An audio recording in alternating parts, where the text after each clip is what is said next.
Hello, my name is Mini Sethi. Today I am going to discuss about power of subconscious mind. हमारे basically दो तरह के mind होते हैं, हमें पता है, कॉन्शियस माइंड और सबकॉन्शियस माइंड।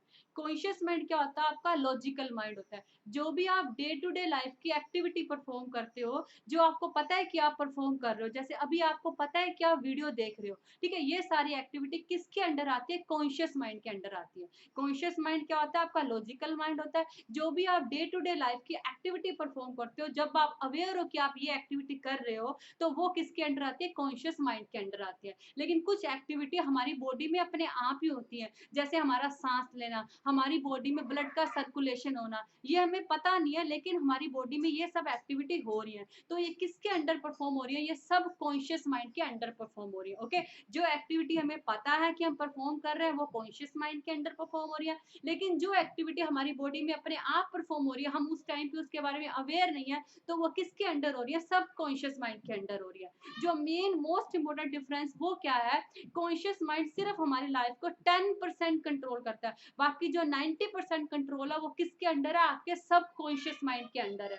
नॉर्मल लोग और सक्सेसफुल लोगों में यही मेन डिफरेंस होता है। नॉर्मल लोग क्या करते हैं? सिर्फ अपने गोल को कॉन्शियस लेवल तक ही पहुंचाते हैं, यही कारण है कि वो अपने गोल्स को अचीव नहीं कर पाते। जो सक्सेसफुल लोग हैं वो अपने गोल को सबकॉन्शियस माइंड तक पहुंचाते हैं, अपने सबकॉन्शियस माइंड की प्रोग्रामिंग करते हैं, तभी वो अपने गोल को अचीव कर लेते हैं और जो 90% पावर का यूज कर लेते हैं। ओके, जैसे मैं आपको एक एग्जांपल देती हूँ। एक बंदा है, वो कहते हैं कि मुझे गुस्सा नहीं करना, गुस्सा नहीं करना। उसके कॉन्शियस माइंड को ये बात पता भी है कि गुस्सा अच्छी चीज नहीं है, उसके सारे काम बिगाड़ देता है, उसको गुस्सा नहीं करना। फिर भी कोई भी ऐसी सिचुएशन आती है, वो गुस्सा कर लेता है। वो गुस्सा क्यों कर लेता है?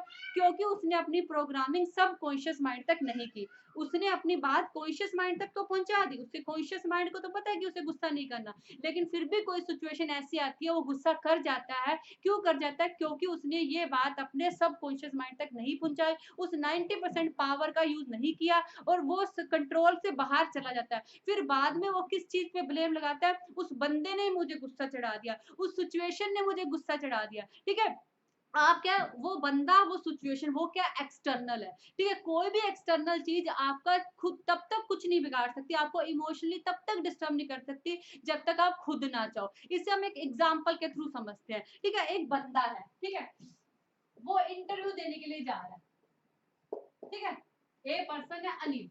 ठीक है, वो क्या कर रहा है? इंटरव्यू देने के लिए जा रहा है। ये इंटरव्यू में पहले भी 3-4 बार क्या हो चुका है? रिजेक्ट हो चुका है। इसमें एक्सपीरियंस भी है, इसमें क्वालिफिकेशन भी है, फिर भी वो 3-4 बार इंटरव्यू में रिजेक्ट हो चुका है।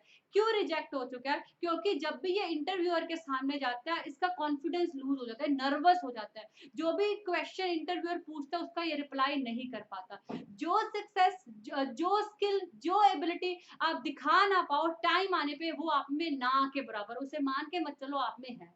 मैं क्या कर रही हूँ? जो स्किल, जो एबिलिटी आप टाइम आने पर, जरूरत आने पर दिखा नहीं पाते, उसे मत कहो कि वो आपके अंदर है। ऐसा ही अनिल के साथ हो रहा था। इसमें कैपेसिटी है, क्वालिफिकेशन है, लेकिन जब भी इंटरव्यूअर इससे क्वेश्चन पूछता था, ये नर्वस हो जाता था, रिप्लाई नहीं कर पाता था। इस बार जब अनिल इंटरव्यू देने गया, तो अनिल ने ये डिसाइड किया कि वो फुली कॉन्फिडेंट रहेगा। ठीक है, फुली कॉन्फिडेंट, सारे क्वेश्चन के आंसर देगा, वो अपना कॉन्फिडेंस लूज नहीं करेगा। वो ये डिसाइड करके क्या था, अनिल ने क्या किया? अपने कॉन्शियस माइंड को ये बात बता दी कि वो कॉन्फिडेंस लूज नहीं करेगा। और मैंने क्या कहा? कॉन्शियस माइंड सिर्फ आपकी लाइफ को 10% कंट्रोल कर रहा है। अपने दिमाग के 10% हिस्से को अनिल ने ये बात बता दी। उसके कॉन्शियस माइंड को ये बात पता है कि कॉन्फिडेंस लूज करना अच्छी बात नहीं है, वो कॉन्फिडेंस लूज नहीं करेगा। अब अनिल के साथ हुआ क्या? यहाँ पे देखो, सारे वेटिंग पे बैठे हैं, और कैंडिडेट भी बैठे हैं, इनके साथ अनिल भी बैठे हैं। ये रहा अनिल। अनिल जब वेटिंग में बैठा है, तो वो अपने सब कॉन्शियस माइंड, जो जिसका कंट्रोल आपकी लाइफ पे 90% है, उसको किस तरह की प्रोग्रामिंग कर रहा है? पता नहीं आज कहीं कॉन्फिडेंस लूज ना कर ले, पता नहीं ये जॉब उसको मिलेगी या फिर नहीं मिलेगी, पता नहीं उसको इंटरव्यू रिजेक्ट ना कर ले, इस तरह की सेल्फ टॉक वो कर रहा है। क्यों? जो सब कॉन्शियस माइंड तक ऐसी बातें पहुंचा रहा है, सब कॉन्शियस माइंड जिसका कि लाइफ पे 90% कंट्रोल है, वो क्या करता है, अनिल के सामने ऐसे इवेंट, ऐसे इंसिडेंट सारे सामने ला देता है, जब जिन इंसिडेंट में अनिल फेल हुआ था, जिस इंसिडेंट में अनिल का रिजेक्शन हुआ था, वो सारे इंसिडेंट, वो सारी घटनाएं अनिल के, वो सारे इवेंट अनिल के सामने लाके खड़ी कर देता है, जब जब उसको लाइफ में फेलियर मिलेगी। क्योंकि जो अनिल का सारा 90% फोकस, जो भी वो सेल्फ टॉक कर रहा है, वो किस पे जा रहा है, नेगेटिविटी पे जा रहा है, नेगेटिव टॉक पे जा रहा है। तो उसका सब कॉन्शियस माइंड भी क्या करता है, सारे इवेंट, सारे इंसिडेंट, जब जब अनिल को फेलियर मिली तो उसके सामने लाके खड़ा कर देता है। होता क्या है, जब अनिल की टर्न आती है तो उस टाइम पीरियड तक उसने अपने माइंड की इतनी नेगेटिविटी से प्रोग्रामिंग की होती है, अनिल फिर से कॉन्फिडेंस लूज कर देता है। जबकि उसके कॉन्शियस माइंड को पता था कि उसको कॉन्फिडेंस लूज नहीं करना, जबकि 10% हिस्से को ये पता था कि उसने कॉन्फिडेंस लूज नहीं करना, उसके कॉन्शियस माइंड को पता था। लेकिन जो उसने 90% प्रोग्रामिंग की, अपने सब कॉन्शियस माइंड को जो प्रोग्रामिंग की, उसका ये रिजल्ट हुआ, अनिल को फिर से रिजेक्शन मिल गया। यही कारण, यही डिफरेंस होता है सक्सेसफुल और अनसक्सेसफुल लोगों में। ठीक है, सक्सेसफुल लोग हमेशा अपने आप को पॉजिटिविटी से बढ़ते हैं, उन्हें पता है कि वो अचीव कर लेंगे, वो कर सकते हैं, कुछ भी मुश्किल नहीं होता। लेकिन जो अनसक्सेसफुल लोग होते हैं, वो डाउट से बड़े होते हैं, फियर से बड़े होते हैं, नेगेटिविटी से बड़े होते हैं। वो अचीव नहीं कर पाएंगे, उनमें इतनी कैपेसिटी नहीं है, वो ऐसा नहीं कर पाएंगे। ठीक है, वो इस तरह के क्वेश्चनिंग अपने आप से करते हैं, इस तरह की प्रोग्रामिंग करते हैं। यही कारण है कि वो अपनी लाइफ में कुछ अचीव नहीं कर पाते, और जो सक्सेसफुल लोग पॉजिटिविटी से भरे होते हैं। जब आप पॉजिटिव माइंड से सोचते हो तो आपको सोल्यूशन अपने आप मिल जाते हैं, आपको अपॉर्चुनिटी अपने आप दिखने लगती है। ठीक है, तो आपको भी क्या करना है, अपने जो सब कॉन्शियस माइंड की 90% पावर है, जैसे मैंने बताया, कॉन्शियस माइंड का सिर्फ 10% कंट्रोल है। अगर आप उसको बता भी दोगे, लेकिन जो सब कॉन्शियस माइंड है उसकी प्रोग्रामिंग आप नेगेटिव करोगे, तो आप अपनी लाइफ में कुछ भी अचीव नहीं कर पाओगे। इसके लिए आपको करना क्या है, इसके लिए आपको थिंक पॉजिटिव, हमेशा ही हर सर्कमस्टेंसेस में आपको पॉजिटिव सोचना है। Think good, think positive. ठीक है, जो भी प्रोग्रामिंग करनी है अपने सबकॉन्शियस माइंड की, वो पॉजिटिव करनी है।